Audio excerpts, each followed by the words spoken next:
El Incidente is a Mexican fiction thriller film released in the year 2014. The plot of the film follows two criminal brothers who, after getting caught by police, race down a stairwell to get away from the stairwell to get away, but the stairwell turns out to be never-ending. At the same time, a bickering family begins a road trip on a road that never ends and keeps looping on them. The film starts with an old lady lying on an escalator dressed in a wedding outfit and reminiscing about the time when she was young and newly married to the love of her life. The scene then transitions to the present, where a small-time criminal named Carlos is seen entering his apartment building in an elevator. As he enters his apartment, he finds his younger brother, Oliver, petrified and restless. Carlos tries to calm him down and informs him cheerfully that they will no longer need to do illegal things, as their mother has lent them a good amount of money. But Oliver is still fidgety, and before he could explain the reason for his behavior, Detective Marco Antonio Molina emerges from behind. Seeing him, Carlos flips out and starts defending himself, but the detective has already taken a confession from Oliver by threatening him. Oliver begs forgiveness, but Carlos demands the detective show him the arrest warrant. Marco admits that he does not have a warrant, but still wants to take both the brothers at gunpoint down to the station to interrogate them. Carlos starts panicking and starts fighting Marco. Oliver helps him too, and the duo flee away from their apartment through its stairwell. Marco pursues them, and when he's unable to run down any further, he unintentionally pulls the gun trigger, shooting Carlos in the leg. Carlos falls down and Oliver starts screaming for help. Meanwhile, Marco is devastated by his own action and feels puzzled about why he shot Carlos. All of a sudden, the three of them are startled by the sound of a horrible explosion in the distance. Carlos's wound starts bleeding severely, so Oliver puts pressure on it and keeps berating Marco for trying to kill his brother. Marco loses his cool and takes Oliver to gunpoint, asking him to shut up. When Oliver demands to take Carlos to the hospital, Marco refuses and tells him that Carlos will be treated at the station. As the trio start walking down the stairs, they realize that the stairs turn out to be endless. Marco thinks the building is extremely confusing as the floors keep repeating with no door to exit. In his fury, he warns the brothers to stay still so he can find a way to exit. He then starts running down the stairs, crossing the 9 floors, but is astonished to see Carlos and Oliver again. Carlos thinks that it's the bullet that is messing with his head, which is why the stairs are looping in on him. Marco throws his keys through the stairwell, which, instead of falling down, return back to him from above. He loses his mind and furiously asks the brothers what they drugged him with. Oliver does not resist back and makes it clear that they have nothing to do with this, as they're also trapped. Oliver insists on removing the bullet from Carlos. However, Carlos is scared that Oliver will end up infecting him, as Carlos takes him as a little brother who doesn't know how to perform even the basic everyday task. Oliver runs to the vending machine to fetch water and wash the wound, and keeps cursing Marco for hurting his brother. Later, Marco is seen going through his wallet and looking at his family photograph. All of a sudden, a miniature playing card falls from his pocket, which he does not recognize. Without thinking twice, he tears the card into many pieces and throws it away. He then gives some kind of drug to Carlos that he has on himself for personal use, so Carlos can pass out for a few hours and escape his pain. After Carlos passes out, Marco and Oliver sit on the stairs and chat for a while. Marco shows Oliver his family photograph and tells him that he was supposed to celebrate his 15th wedding anniversary with his wife that night, but ended up getting trapped in a stairwell. Oliver does not show any kind of empathy and instead threatens to kill him if Carlos dies. He then goes through his bag and takes out his belongings, which include a bunch of random things. The next day, Carlos gains consciousness but is in terrible condition. Before dying, he asks Oliver to enjoy and appreciate his life, as it's something he could never do. As Oliver laments Carlos's death, Marco is surprised to see that the vending machine on the stairwell has become restocked, exactly as it was 24 hours ago. Seeing Marco's insensitivity to his situation, Oliver fumes with anger and points Marco's gun at him, threatening to kill him. Marco tries to knock some sense into Oliver and assures him that he did not intentionally fire at Carlos. Moreover, he makes Oliver realize that he's losing his mind, as it's a symptom of losing his loved one. The scene cuts to a bickering family having their family time. Among them is a young girl, Camilla, playing a game with her stepfather, Roberto.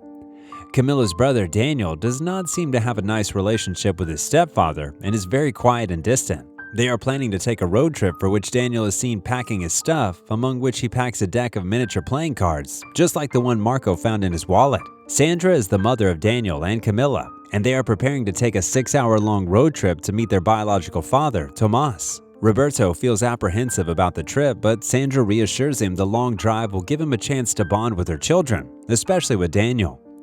Before leaving, Sandra asks Daniel to take Camilla's inhaler as she suffers from asthma every now and then. Just before leaving, Daniel receives a call from Tomas and excitedly informs him about the deck of cards that he brings along. Sandra then takes the phone and offensively assures her ex-husband that Roberto has given up drinking for 5 years and will be driving the car soberly. Finally, the family gets on the road, and on their way, Roberto randomly finds a piece of green bamboo in his car, which he cannot recognize. So without paying any attention, he throws it out on the road. On their way, while Camilla is seen enjoying the journey, Daniel seems lost and dull.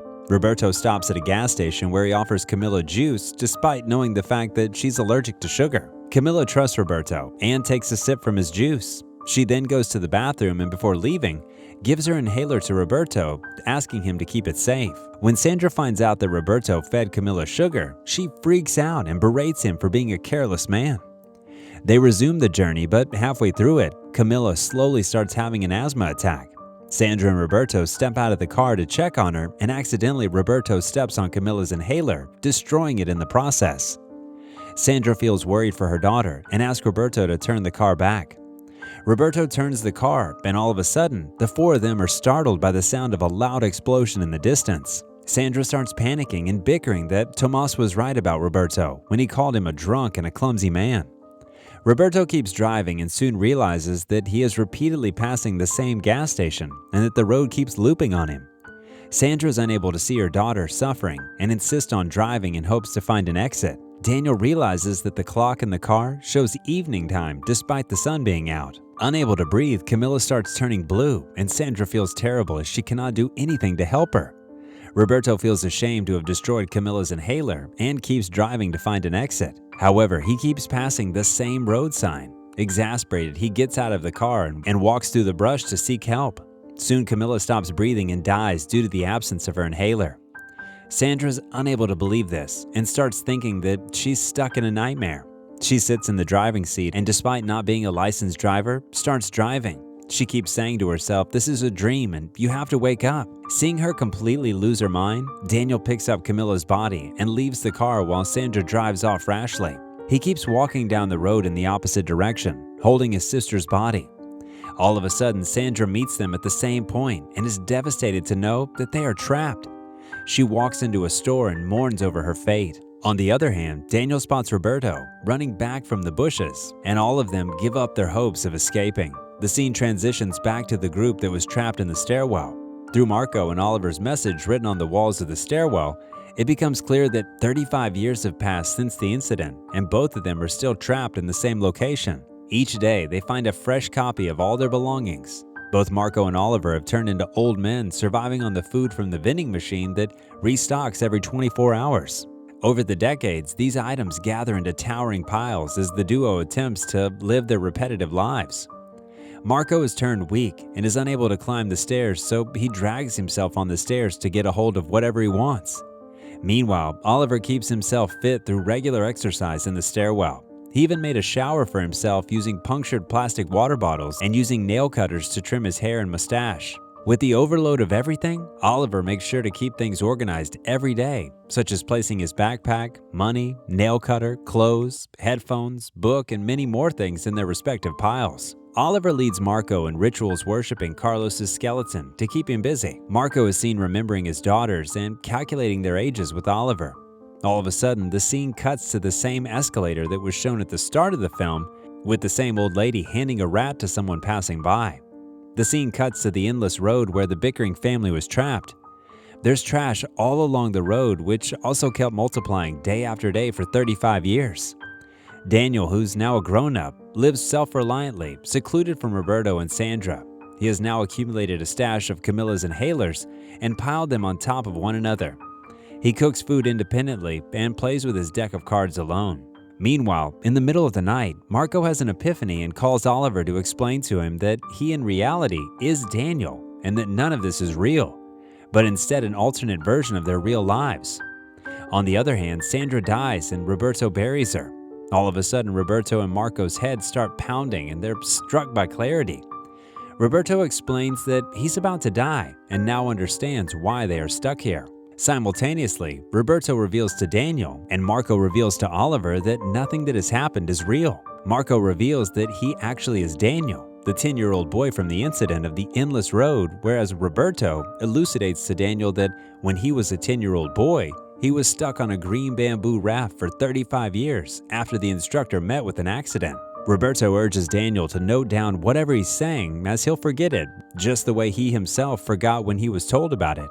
Both Marco and Roberto emphasize the fact that only physical movement is not vital, but emotional movement is important too, and that a human sacrifice is required to initiate this repetitive incident, thus explaining the cycle of incidents and new dimensions. Both the elderly men explain that younger people who get stuck in a time loop come out better than older people because they enjoy their time as compared to older people.